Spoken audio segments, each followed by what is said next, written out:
Donc, nous en sommes rendus à la dernière présentatrice de la soirée.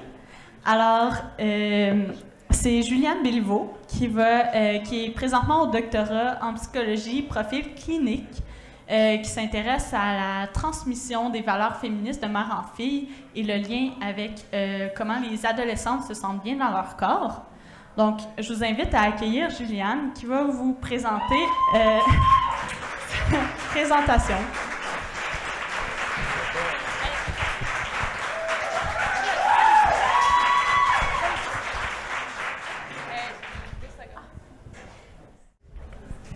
Bonjour tout le monde, j'espère que vous allez bien. Je suis super contente d'être avec vous ce soir parce que ce soir, on va parler d'un sujet qui nous concerne tous et toutes. Parce qu'on a tous et toutes un corps, puis on a tous et toutes une relation avec notre corps. Puis depuis quelques années, on entend de plus en plus parler de l'importance que cette relation-là qu'on a avec notre corps, elle doit être positive. Puis ça, bien souvent, ça peut prendre la forme de messages comme « il faut s'aimer comme on est »,« il faut s'accepter avec le corps qu'on a »,« il faut embrasser nos imperfections ». Puis ça, bien, ça s'accompagne souvent de ce genre d'images-là, de femmes qui ont l'air donc heureuses, en bikini sur la plage, d'hommes super assumés devant la caméra. Puis ces images-là, puis ces messages-là d'acceptation corporelle, ils sont super importants. C'est pas ça que je remets en question ce soir. C'est important, c'est positif, c'est libérateur. Mais l'affaire, par contre, c'est que ça peut vite se transformer en une pression qu'il faut ressembler à ça pour avoir une bonne image corporelle. Puis même moi, qui travaille dans ce domaine-là, qui étudie le sujet à chaque jour, bien, ça m'arrive encore aujourd'hui de me remettre en question à savoir si j'ai vraiment ma place dans ce milieu-là parce que bien, je ne ressemble pas aux femmes sur ces photos-là, puis j'embrasse pas nécessairement mes imperfections. Mais ce que j'ai envie de vous partager ce soir, c'est que contrairement à ce qu'on peut penser, avoir une image corporelle positive, bien, ça implique pas d'aimer toutes les parties de son corps en tout temps. Puis que c'est correct d'avoir l'air de ça de temps en temps, puis c'est pas parce qu'on a l'air de ça qu'on a nécessairement une mauvaise image corporelle. Mais avant qu'on se lance dans le vif du sujet, je voulais vous faire un petit préambule sur qu'est-ce que l'image corporelle. L'image corporelle, c'est un concept qui est multidimensionnel. Donc, ça veut dire qu'il y a plusieurs composantes à l'image corporelle. La première composante, c'est la composante perceptuelle. Donc, ça, c'est comment que je me vois dans le miroir. C'est quoi la perception que j'ai de mon corps? Pour certaines personnes, l'image qu'ils vont avoir dans le miroir, ça va être très proche de leur apparence objective, de ce qu'ils ont l'air réellement dans la vie. Mais pour d'autres personnes, le reflet dans le miroir peut être très distorsionné par rapport à leur apparence réelle. Puis ça, bien, ça peut mener à des préoccupations qui sont plus ou moins importantes pour l'image corporelle. Ensuite, il y a la composante cognitive. Donc, la composante cognitive de l'image corporelle, c'est toutes les pensées, les croyances qu'on peut avoir par rapport à son corps. Donc, on peut se demander, pour évaluer la sphère cognitive, est-ce que l'apparence physique, c'est quelque chose qui est important pour moi? Est-ce que j'accorde beaucoup de valeur à ça dans ma vie de tous les jours? On peut se questionner aussi sur nos croyances par rapport au corps. Est-ce que pour moi, c'est important de correspondre aux idéaux de beauté? Ensuite, il y a la sphère affective. Donc, en réponse aux perceptions qu'on va avoir de notre corps, aux pensées qu'on a par rapport au corps, bien, il y a des émotions qui vont monter. Si on prend l'exemple d'une personne qui, quand elle se regarde dans le miroir, bien, elle se perçoit plus grosse que ce qu'elle est réellement. Puis en plus de ça, pour cette personne-là, c'est super important de correspondre à l'idéal de minceur. Bien, ça se peut que les émotions qui montent, ça soit de la tristesse, de la colère, voire de la honte par rapport au corps. Puis ça, bien, c'est ce qui nous amène à la composante comportementale de l'image corporelle, qui est, en réponse aux autres sphères, qu'est-ce que je fais par rapport à mon corps? Si on regarde l'exemple de la personne qui n'est pas bien dans sa peau, bien, ça se peut que pour cette personne-là, elle ait des comportements plus d'évitement, où elle va, par exemple, cacher son corps sous des vêtements très amples, où elle va éviter de se regarder dans le miroir, éviter de se faire prendre en photo.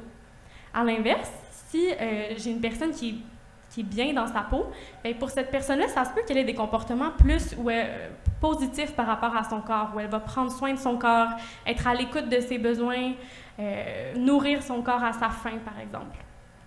Donc, c'est ce qui m'amène à vous poser la question, c'est une question qu'on peut se poser individuellement, mais aussi socialement.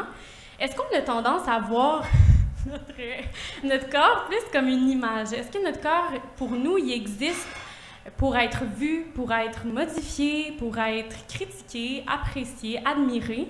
Ou est-ce que notre corps, on le voit plus comme une machine, comme un véhicule qu'il faut entretenir de temps en temps, qu'il faut donner du gaz pour l'aider à accomplir toutes les tâches du quotidien.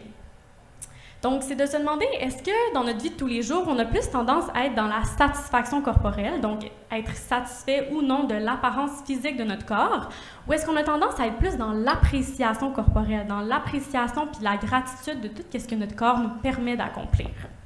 Donc, c'est la première réflexion que je voulais un petit peu susciter. Puis ça, mais ça m'amène au premier point que je veux vous partager par rapport à l'image corporelle positive, qui est que, contrairement à ce qu'on pourrait penser, l'image corporelle positive, c'est un concept qui est distinct de l'image corporelle négative. On a souvent tendance à penser que c'est deux concepts qui sont un peu le miroir l'un de l'autre ou les deux extrêmes d'un même continuum, mais non, c'est vraiment deux concepts qui sont distincts.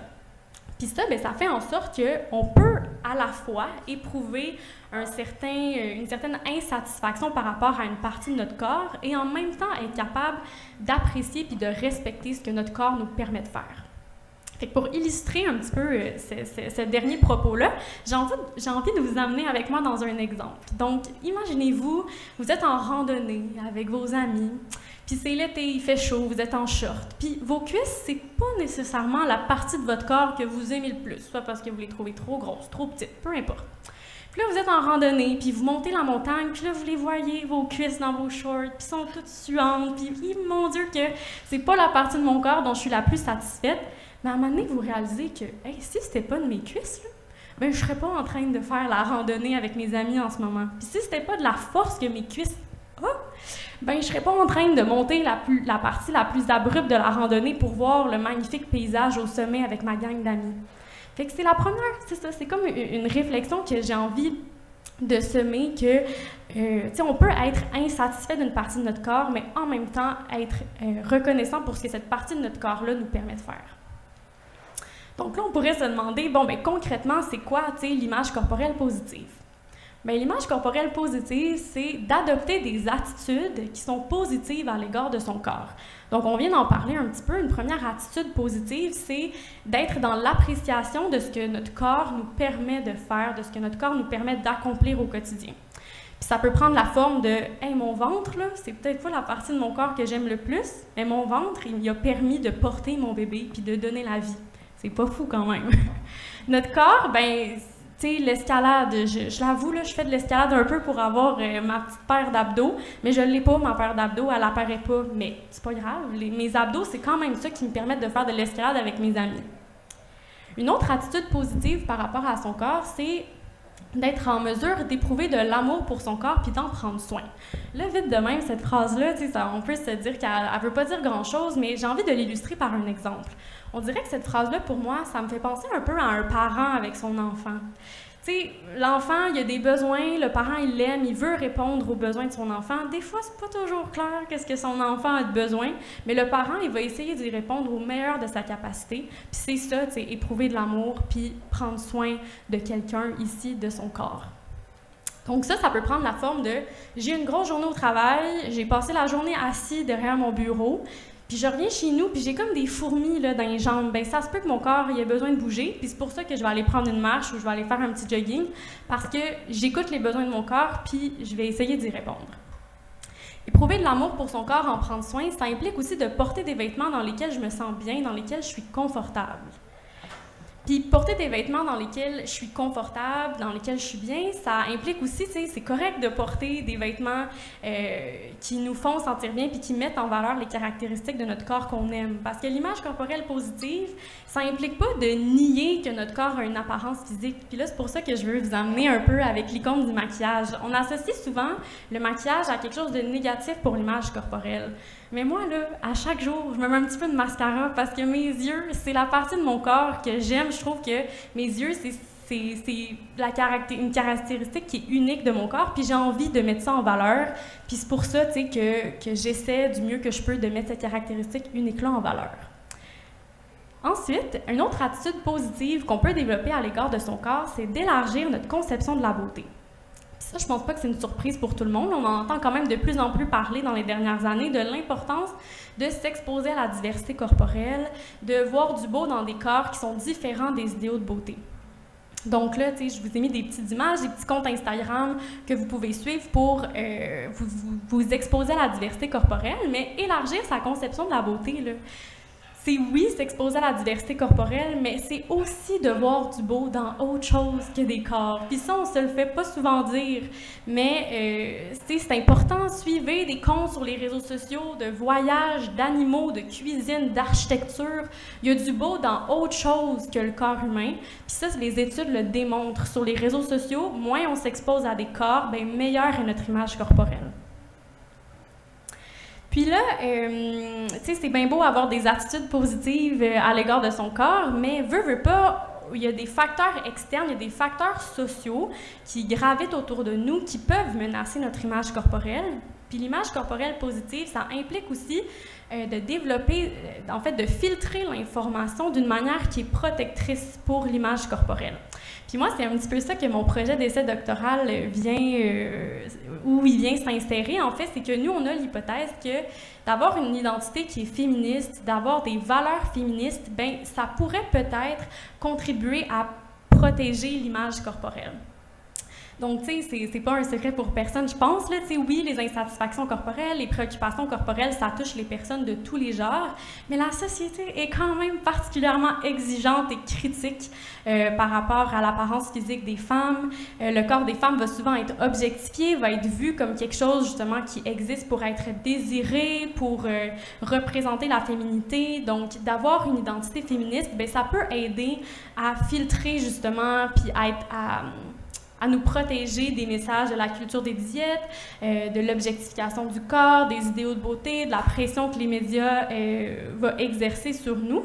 Puis ça implique aussi, tu sais, peut-être d'être plus vigilant par rapport aux commentaires qu'on peut recevoir sur notre apparence physique. Puis j'ai envie de clore ma présentation en vous disant que l'image corporelle positive, bien, c'est aussi lié à notre perception que les autres, ils acceptent notre corps tel qu'il est. Donc oui, tu sais, l'image corporelle positive, c'est d'être plus doux, d'être plus bienveillant par rapport à son corps, mais c'est aussi de transposer cette qualité-là au corps qui gravite autour de nous. Donc, on a tous un rôle à jouer à ce niveau-là. Tu sais, qu'on soit un membre de la famille, un ami, un partenaire amoureux, on fait toute partie de la société. Donc, on a tous un rôle à jouer. Puis, comme dernière piste de réflexion, j'ai envie de vous demander si on laissait juste notre corps puis celui des autres exister, puis juste être dans la reconnaissance de ce que notre corps il nous permet de faire et de vivre au quotidien. Fait que merci beaucoup.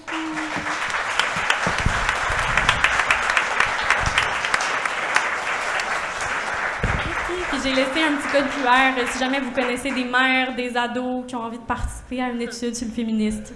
Passez le petit code QR. Puis je suis prête à répondre à vos questions, à entendre vos réflexions, ce qui monte aussi par rapport à tout ce que je vous ai dit. Oui, Fanny.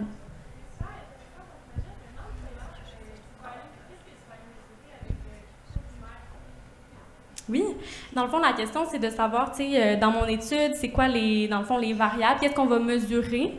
Dans le fond, nous, on regarde la transmission de l'image corporelle, la transmission de valeurs féministes de mère en fille. Donc, ce qu'on mesure dans un premier temps, on va regarder, tu sais, autant chez les mères, chez les filles, à quel point ils s'identifient aux féministes, puis chez les filles, à quel point ils perçoivent que leur mère est féministe, puis chez les mères, à quel point pour eux, c'était important de transmettre des valeurs féministes à leurs filles. Puis ensuite, on évalue au niveau de l'image corporelle, la satisfaction corporelle, l'appréciation corporelle. On regarde aussi les comportements alimentaires positifs, donc l'alimentation intuitive, le plaisir de manger aussi. Donc, c'est ce qu'on va mettre en relation. Est-ce qu'il y avait une autre question? Oui, Mathias.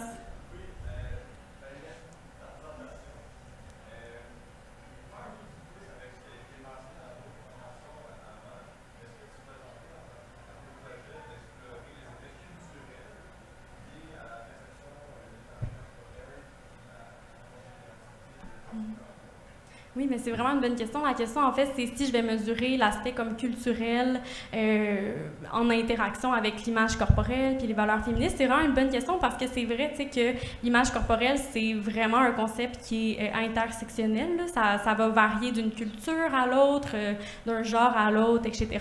Dans mon étude, malheureusement, on mesure pas ça. Tu sais, ça va être comme dans le questionnaire socio-démo. On pose ce genre de questions-là, mais c'est pas comme une variable à proprement parler, mais c'est une bonne question parce que c'est vrai que ça a une influence. Merci pour ta question. Oui, oui, oui, oui.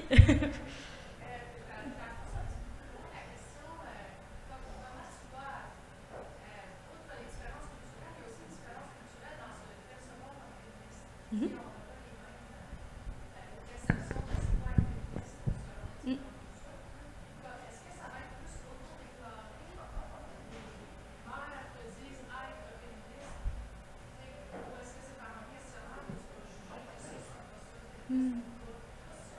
Ben oui, vraiment, oui, oui, je comprends vraiment la question. Dans le fond, on me demande comment en fait qu'on va mesurer le féminisme, est-ce que ça va être plus être auto-déclaré ou si on va comme le deviner un peu par des questions moins précises. Dans le fond, notre questionnaire sur le féminisme, c'est vraiment simple, c'est que nous, on va regarder plus l'égalité homme-femme, parce que aussi, il y a la culture, mais il y a aussi différents types de féminisme. Puis nous, on regarde, c'est ça, vraiment ces trois questions, à quel point, c'est ça, les hommes et les femmes devraient être égaux, au niveau des rôles sociaux, puis tout ça, donc ça va être assez droit au but, là. Puis on regarde aussi la perception, est-ce que, en tant qu'adolescente, je perçois que ma mère est féministe, puis en tant que mère, est-ce que je perçois l'importance de véhiculer des valeurs féministes à ma fille, puis comment que je m'identifie aussi, comme c'est vrai, en tant que féministe sur une échelle de 1 à 10. Est-ce qu'il y avait d'autres questions? Ben, un gros merci. Merci beaucoup.